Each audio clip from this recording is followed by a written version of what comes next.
With that, let's cue Mr. Arrowfield Stud himself, John Messara. John, happy Father's Day Eve to you. And well, let's start with Not a Singled Out, Not a Singled Out by Pinocchio. Last year's Everest winner, of course, was Classic Legend. Yeah, and let's hope he can do it again this year. Les is sounding pretty optimistic, but it'll all be seen in the shorts, I suppose.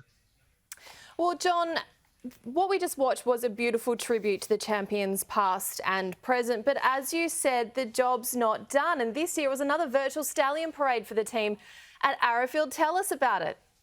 Well, the thing is, with COVID, our way of living has changed, but so has the way we connect with our clients. Usually this time of year, the clients come to the farms and they look at the stallions and they make up their minds as to which stallion they're going to use on their mares, etc. So we had to find a way of getting a parade off to the clients that weren't going to turn up, couldn't turn up now. It's illegal to turn up. So we had this virtual stallion parade, which other farms have also done as well, by the way. And we decided to take a dynasty theme of human and equine dynasties. And people have enjoyed it. And they've had a look at the stallions at the same time. So it's been good. JM, it's an impressive roster, isn't it? The Beast from the East, Morris is there, Schnitzel, the Autumn Sun, Done Deal, and there's a new stallion from Japan, Admire Mars. Yeah, he's an interesting one. He was the champion 2-year-old of Japan and subsequently went to Hong Kong and won the Hong Kong Mile. And that was the first time a 3-year-old had ever done that. So he's a proper athlete and a very good-looking horse. And we're trying to bring in this outcross blood, Timmy, because we've got so much Danehill blood here. He's been so successful, Danehill, that we're looking for outcrosses. And we've gone to Japan to look for some of those outcrosses. And Morris is one, and Admire Mars is another.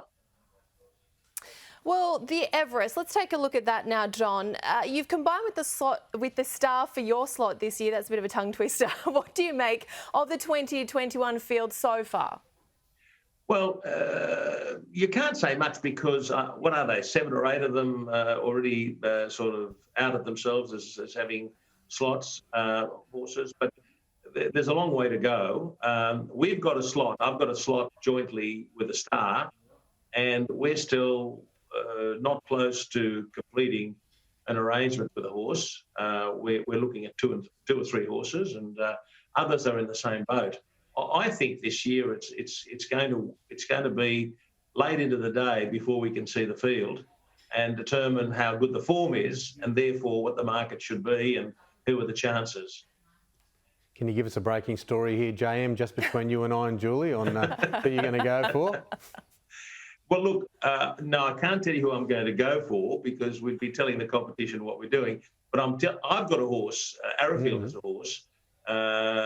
Remark, who's a 3-year-old, and we know that a 3-year-old has won the race before. Yes.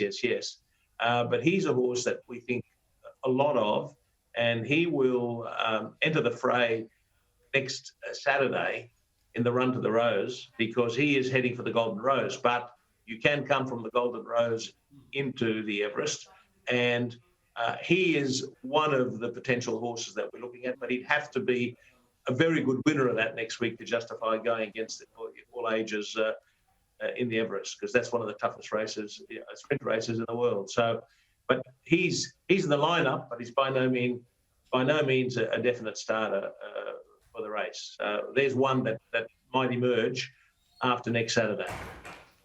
Well, John, it is always a pleasure to chat to you. Sadly, Timmy and I can't visit you this season like we love to do and come and annoy you out there in Arrowfield, but we certainly appreciate your support and we look forward to following you on this Everest journey. John Messara, thank you. Thank you, Julie.